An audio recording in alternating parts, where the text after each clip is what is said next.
Bonjour à tous les francophones du monde entier. Je prends la relève de Thierry qui ne peut être parmi nous car son internet est instable. Aujourd'hui, 25 mai 2024, 9e réunion de Naïge Sotaï. Gérard va nous expliquer ce qu'est la causalité du monde des esprits affamés. Gérard, nous t'écoutons. Dans le Gosho intitulé Éclaircissement de la causalité des 10 mondes de Dharma, Nichiren Daishonin écrit: Deuxièmement, en ce qui concerne la voie des esprits affamés, dans le Sutra de la pleine conscience du bon Dharma, il est dit: reçoivent cette rétribution ceux qui, dans le passé, ont tué par avidité de biens matériels. Il dit encore: le mari qui mange des mets de choix sans en donner à son épouse ni à ses enfants, ou la femme qui mange seule sans partager avec époux et enfants, reçoivent cette rétribution. Il dit encore: reçoivent cette rétribution ceux qui, par avidité de renommée, prêchent le dharma d'un cœur impur. Il dit encore: reçoivent cette rétribution ceux qui, dans le passé, ont fait le commerce d'alcool en y ajoutant de l'eau. Il dit encore: reçoivent cette rétribution ceux qui, tentés par le peu que d'autres ont gagné à force d'efforts, s'en emparent et l'utilisent. Il dit encore: reçoivent cette rétribution ceux qui, dans le passé, se sont appropriés les biens à vendre de voyageurs exténués par la souffrance de la maladie et les ont dupés en leur donnant une contrepartie insignifiante. Il dit aussi: reçoivent cette rétribution ceux qui, dans le passé, ont dérobé le boire et le manger de celui qui a été condamné à la prison. Il dit encore: reçoivent cette rétribution ceux qui, dans le passé, ont coupé les arbres apportant ombre et fraîcheur et ont coupé les jardins boisés de nombreux moines. Dans le Sutra de Lotus, il est dit: si certains, sans y prêter foi, calomnient ce sutra, ils séjourneront constamment en enfer comme s'il s'agissait du jardin d'un palais et dans les autres mauvaises voies comme si c'était leur propre maison. Pour les gens de ce monde, il est facile de comprendre que les crimes d'avarice et de vol font tomber dans la voie des esprits affamés. Par contre, sans être un sage, il est impossible de savoir que même les hommes de bien, dénués de cupidité, tombent aussi dans la voie des esprits affamés en raison de l'offense au dharma ou du fait de s'être rapprochés des offenseurs du dharma et d'avoir naturellement cru en leur doctrine. Il faut vraiment se méfier. Nichiren Daishonin expose les principes de causalité et de rétribution inhérents à la voie des esprits affamés, en tirant ses arguments des textes sacrés bouddhistes, notamment en citant des passages du 3e chapitre du Sutra du Lotus Parabole. Le concept du monde des esprits affamés, tel que décrit dans le traité sur le Honzon de la contemplation de l'esprit, est caractérisé par l'expression « l'avidité est la caractéristique des esprits affamés », symbolisant un état de vie imprégné par les désirs inassouvis. Par ailleurs, dans le Gosho intitulé « Souverain, maître et parent », Nichiren Daishonin, citant un passage du recueil essentiel concernant la renaissance de Genshin, précise: la voie des esprits affamés bifurque vers 2 destinations. La première se situe à 500 yojana sous terre, dans les royaumes du souverain Yama. Dans la seconde, ils errent parmi les humains et les divinités célestes. Leurs apparences sont variées. Certains arborent un ventre comparable à l'immensité océanique, tandis que leur gorge est menue telle une aiguille, de sorte qu'ils ne connaissent jamais la satiété, aussi grande soit leur consommation du matin au soir. Durant 500 à 700 existences, ils n'entendent même pas les vocables relatifs à la nourriture ou à la boisson. D'autres se frappent le crâne et ingèrent leur propre cervelle ou bien mettent au monde 5 enfants en une seule nuit pour les dévorer la nuit même. Ils se rendent dans des forêts giboyeuses de nombreux fruits, mais tentent-ils d'en cueillir, ceux-ci se muent en une forêt de lames acérées. Quantité de fleuves se déversent dans les océans, mais s'ils cherchent à s'en désaltérer, les eaux s'embrasent d'un feu ardent. Comment échapper à ce tourment? Pour sa part, Nichiren Shonin écrit dans son traité sur la transmission des 3 secrets: en ce qui concerne la voie des esprits affamés, le Sutra de la pleine conscience du bon dharma fait état de 36 catégories et le traité sur le principe correct de 3 et 9 catégories. Expliquons d'abord la causalité des 36 sortes d'esprits affamés décrits dans le Sutra de la pleine conscience du bon dharma. Premièrement, l'esprit affamé au corps ébouillanté. Une personne qui met à mort des créatures animales par intérêt égoïste et sans la moindre once de remords se transforme en un esprit affamé au corps ébouillanté, être sinistre à la stature imposante, aux membres frêles et à la taille dépassant de 2 fois celle d'un être humain ordinaire. Cependant, sa particularité prédominante réside dans sa nature constamment enflammée, telle une flamme perpétuelle qui le consume. Deuxièmement, l'esprit affamé à la bouche en forme d'aiguille. Une personne qui, en raison d'une cupidité insatiable, refuse d'apporter son soutien aux nécessiteux, se transforme en cet esprit affamé. Tel que son appellation l'indique, cet esprit est doté d'une bouche aussi étroite qu'un chat d'aiguille, l'empêchant de se nourrir car tout aliment ingéré s'enflamme instantanément. De plus, il attire les moustiques et les abeilles, subissant ainsi en permanence le triple fardeau de la faim, de la chaleur et des insectes qui le consument inexorablement. Troisièmement, l'esprit affamé qui mange du vomi. Il cherche toujours à se nourrir du vomi des autres, mais on le lui refuse souvent. Il est souvent brûlé par la faim et le feu et court dans la nature.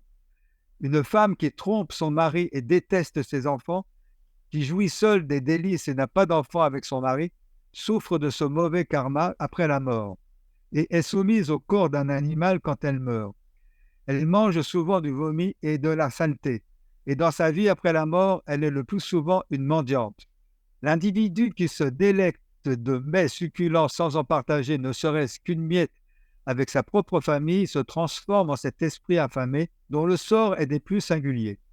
Niché au cœur d'un désert inhospitalier, il peut s'adonner à la consommation de nourriture, mais de perfides démons l'obligent à régurgiter chaque bouchée, l'empêchant ainsi de se sustenter convenablement. Quatrièmement, l'esprit affamé qui mange des excréments. Le geste insidieux consistant à présenter des mets corrompus à une âme éprise de la voie monacale bouddhiste, ayant consacré sa vie à cet idéal, représente la cause qui engendre la transformation en cet esprit affamé.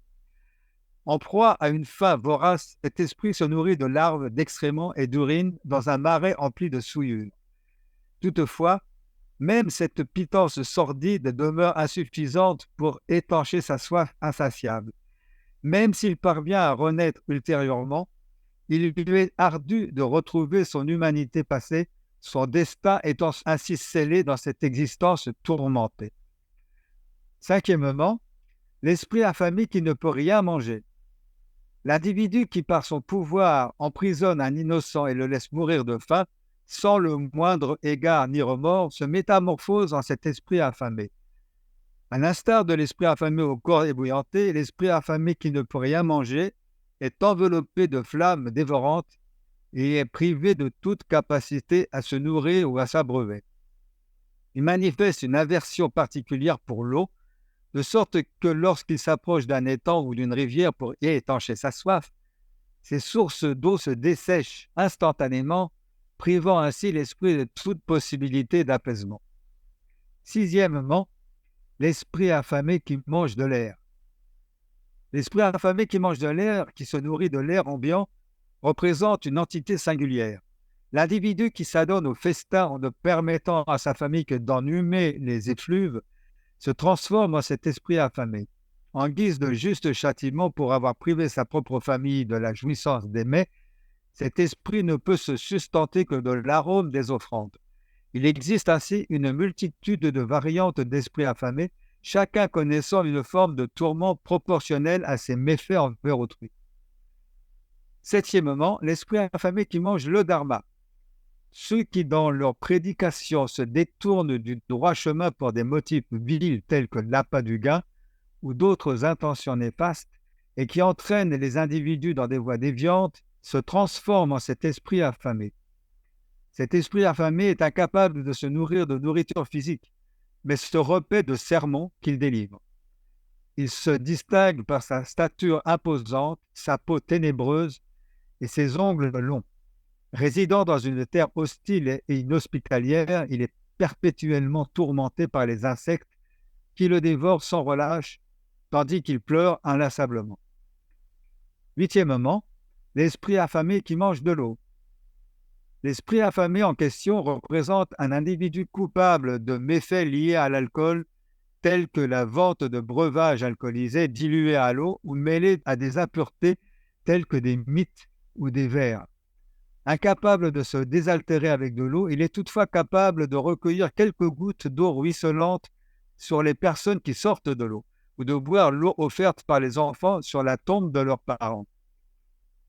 Neuvièmement, l'esprit affamé d'honneur et de désir. L'individu misérable qui, par des stratagèmes frauduleux, s'est approprié ce que de nobles personnes avaient acquis de manière honnête, se transforme en cet esprit affamé. Ses membres sont en loques, son visage est sombre et ridé, dissimulé sous une crinière échevelée. Il ne peut se sustenter que des mets offerts en hommage aux défunts parents. Et l'on raconte qu'il pleure incessamment, rongé par les remords de sa vie passée. Dixièmement, l'esprit affamé qui mange les crachats. L'esprit affamé en question est représenté par un individu qui trompeusement offre à une personne engagée dans la voie du bouddhisme quelque chose qui n'est pas destiné à être consommé pour des motifs religieux, mais qu'il affirme faussement être autorisé à être ingéré. Cet esprit affamé ne peut se nourrir que du crachat régurgité par une personne. Onzièmement, l'esprit affamé qui mange les postiches. L'esprit affamé en question est représenté par une personne qui a dérobé un keman, littéralement perruque de fleurs, un ornement floral offert dans les temples bouddhistes et autres lieux sacrés. Il l'a pris à son propre bénéfice. Cette personne n'est autorisée à consommer le keman qu'en raison de son acte de vol. Il convient de noter que dans le bouddhisme contemporain, les kemans sont généralement confectionnés en métal ou en écorce d'arbre, les kemans en fleurs étant extrêmement rares. Douzièmement, l'esprit affamé qui mange du sang. La personne qui, par son acte régulier de tuer des créatures pour s'approprier de la viande sans en partager avec sa famille, s'égare dans ce domaine des esprits affamés. Cet esprit affamé se nourrit uniquement du sang des êtres vivants, mais cela soulève la question de savoir s'il est enclin à attaquer quiconque pour obtenir du sang. Treizièmement, l'esprit affamé qui mange de la viande.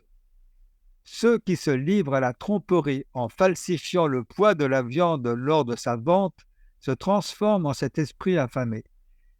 Ces êtres affamés ne peuvent se nourrir que de viande et sont souvent rencontrés au carrefour et dans les centres-villes. Quatorzièmement, l'esprit affamé qui mange la fumée d'encens.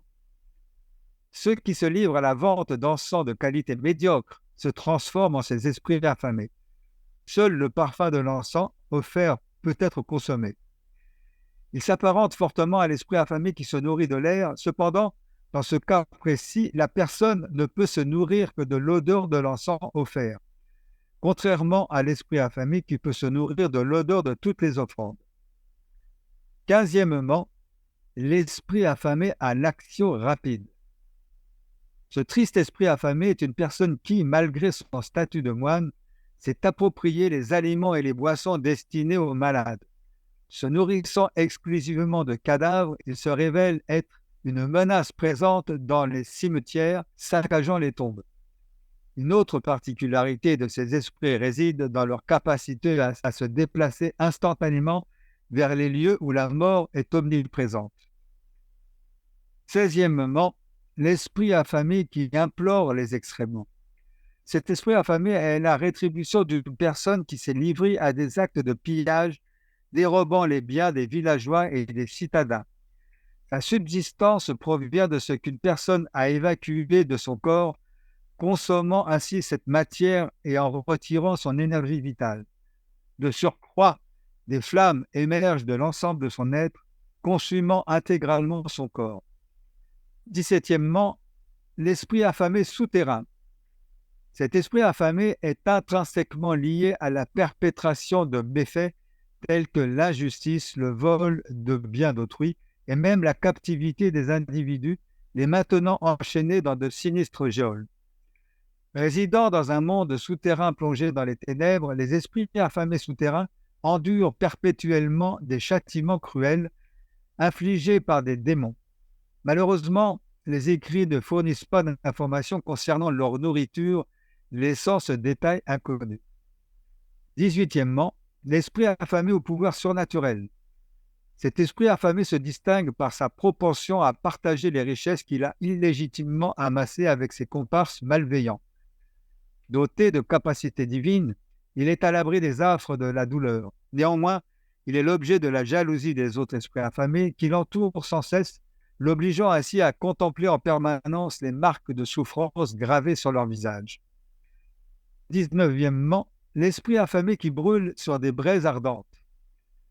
Celui qui s'adonne à la destruction des châteaux, à l'assassinat des innocents et au vol de leurs biens par la violence, tout en s'entourant de personnes puissantes ou influentes, afin de s'emparer du pouvoir pour accroître encore davantage sa propre puissance, connaît en guise de rétribution l'entrée dans le monde tourmenté des esprits affamés, consumés par les braises brûlantes. Telle une âme enflammée, son corps est ravagé par le feu qui l'embrase, tandis qu'il erre sans relâche dans les montagnes et les habitations humaines, condamné à une souffrance perpétuelle. 20e, l'esprit affamé en quête d'opportunités concernant les nourrissons. Cet esprit affamé se présente sous les traits d'une femme animée par une profonde soif de vengeance, nourrie par le meurtre de son propre enfant. Déterminée à se venger, elle choisit de prendre la vie des enfants d'autrui en renaissant en tant que divinité démoniaque, connue sous le nom de Yaksa. Tel un spectre avide, cet esprit affamé se manifeste devant un nouveau-né, lui arrachant impitoyablement le souffle de vie. 21e, l'esprit affamé ayant une apparence désirable. Ceux qui revêtent des atours somptueux et se livrent à la débauche de la prostitution, ou encore ceux qui sollicitent les services des prostituées, se transforment en ces esprits affamés. Ces esprits affamés se manifestent dans les lieux de divertissement, charmant et séduisant les âmes insouciantes, tout en se nourrissant de leurs provisions. Dotés d'une apparence frêle et d'une faculté de métamorphose illimitée, ils peuvent revêtir n'importe quelle forme selon leur bon vouloir.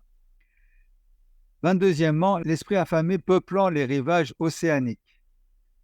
Ces esprits affamés se composent d'individus humains qui ont tendu un piège à de pauvres colporteurs voyageant d'un lieu à un autre, les incitant à acquérir leurs marchandises à des prix dérisoires.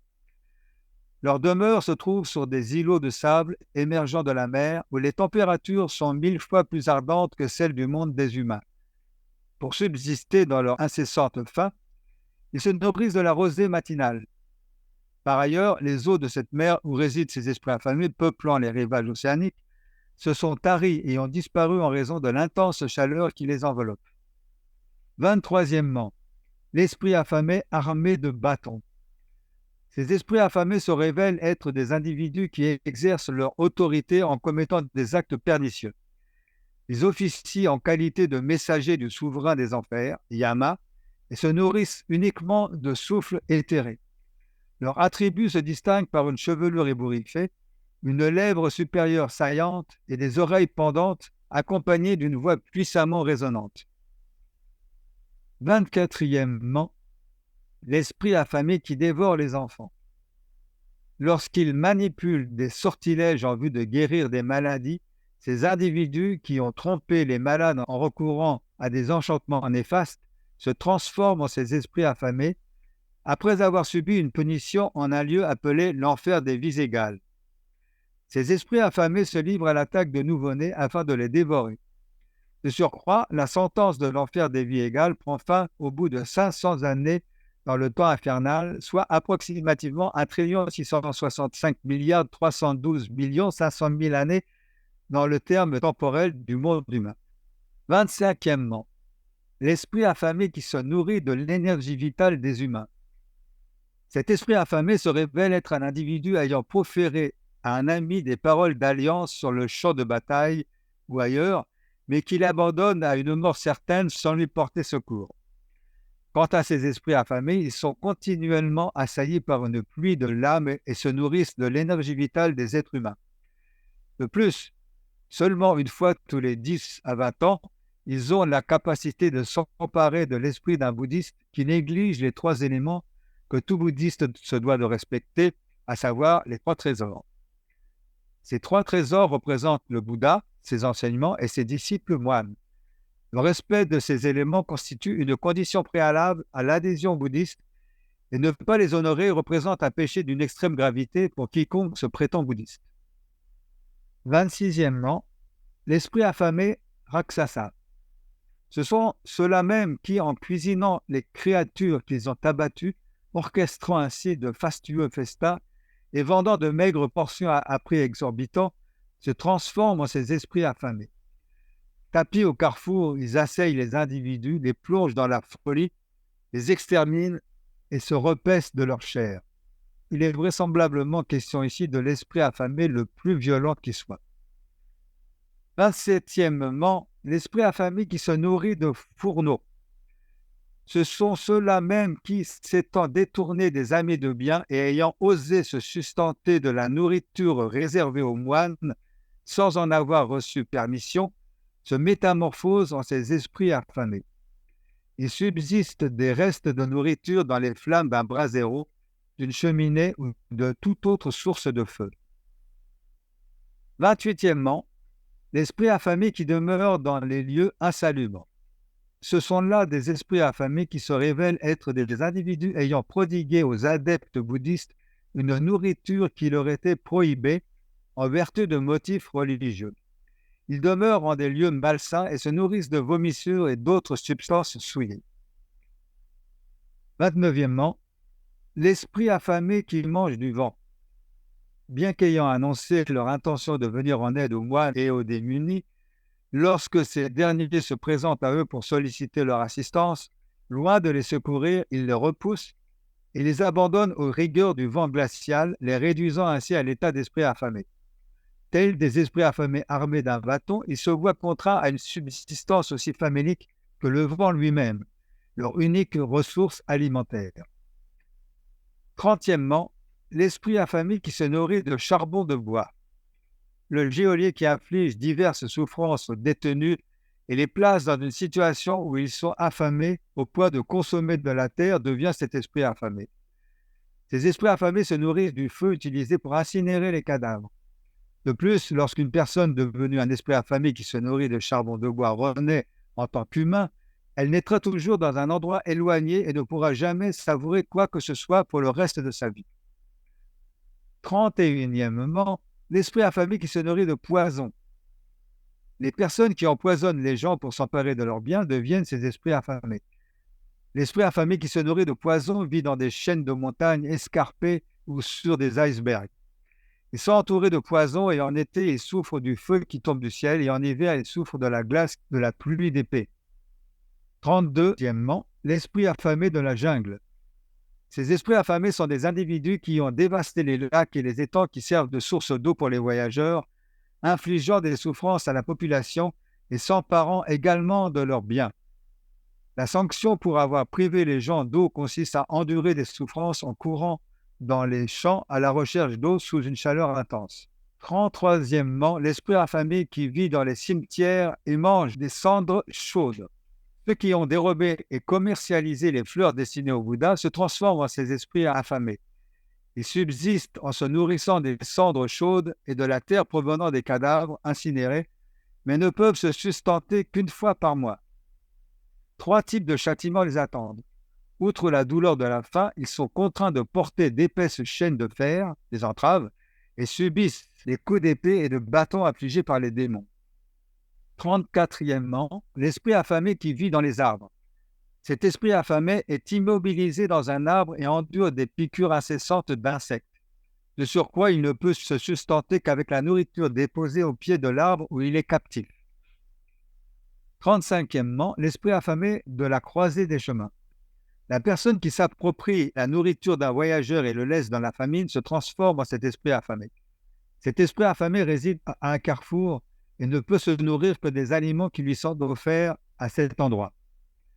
En guise de sanction, il doit également subir une découpe longitudinale et transversale avec une scie suivie d'un étirement.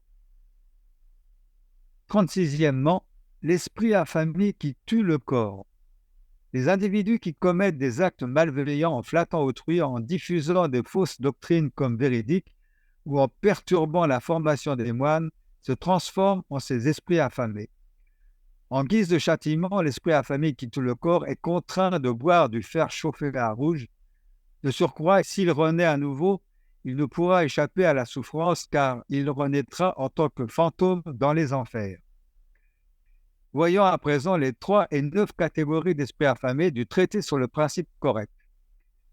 Les 3 catégories d'esprits affamés du traité sur le principe correct sont, premièrement, les esprits affamés dépourvus de richesse.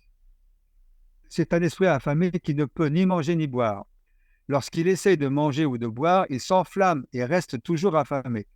La seule nourriture qu'il peut manger est celle qu'on lui offre. Deuxièmement, les esprits affamés peu fortunés. Ce sont des esprits affamés qui ne peuvent manger et boire que très peu. On dit qu'ils peuvent manger et boire des choses impures comme des excréments humains et de l'urine, du vomi et des cadavres. Troisièmement, les esprits affamés aux multiples fortunes. Ce sont des esprits affamés qui peuvent manger et boire beaucoup. Ils peuvent également se rendre dans les régions célestes.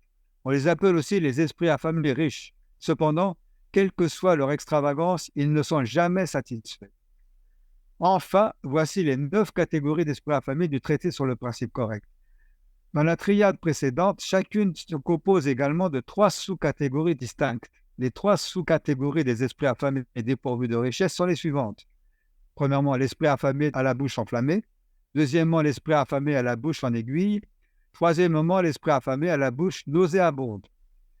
Les 3 sous-catégories des esprits affamés peu fortunés sont les suivantes. Premièrement, l'esprit affamé aux cheveux d'aiguille. Ses cheveux sont semblables à des aiguilles qui s'entre-contrôlent tout en piquant les autres. Deuxièmement, l'esprit affamé aux cheveux nauséabonds. Troisièmement, l'esprit affamé goitreux. Les 3 sous-catégories des esprits affamés aux multiples fortunes sont les suivantes. Premièrement, l'esprit affamé des désirs au sein de sanctuaires, constamment présent au sein des sanctuaires à la recherche des offrandes alimentaires. Deuxièmement, l'esprit affamé de l'avidité des rebuts, constamment désiré de ce que les autres rejettent et le consomment. Troisièmement, l'esprit affamé de grande fortune. Son abondance est comparable à celle des cieux. Les descriptions de tous ces esprits affamés et de leur rétribution sont peu appétissantes, voire plutôt gore. Toutefois, l'important est de réfléchir aux causes faisant tomber dans ces états de vie après la mort. En japonais, l'expression « esprit affamé » se prononce « gaki ». Ce terme est passé dans le langage courant argotique et signifie « sale gosse ». Effectivement, les enfants en veulent toujours plus de tout.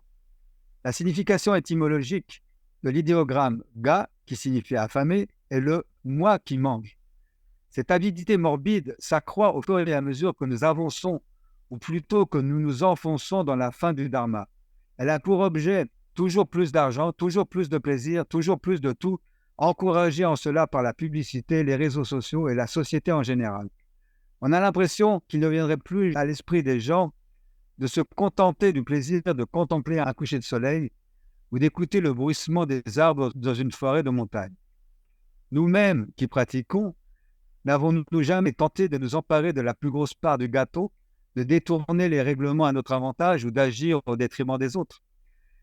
La raison pour laquelle Zhi, dans sa classification des 10 mondes, a placé le monde des esprits affamés en dessous de celui des animaux, est que quand ils sont rassasiés, ces derniers ne chassent plus. Par contre, les esprits affamés ne sont jamais rassasiés. Aujourd'hui, la plupart des humains sont ainsi. Le but de la pratique étant justement de remplacer ce petit moi ridicule qui a toujours faim, qui en veut toujours plus par le moi du Bouddha, dont le seul désir est de faire en sorte que tous les êtres accèdent comme lui à la modalité. Plus il y aura de personnes récitant le Daimoku de la doctrine originelle avec foi dans le Daigonzon de la doctrine originelle, plus le monde ira mieux. Pour tout dire, la seule solution pour parvenir à endiguer les catastrophes prédites dans le traité sur la sérénité du pays par l'établissement de la rectitude est de nous lancer corps et âme dans les activités de la vaste propagation. Si nous ne le faisons pas, le monde court à sa perte. Le prochain exposé dans le cadre de l'étude du principe d'une pensée 3000 portera sur l'étude de la causalité des autres voies au sein des 10 mondes.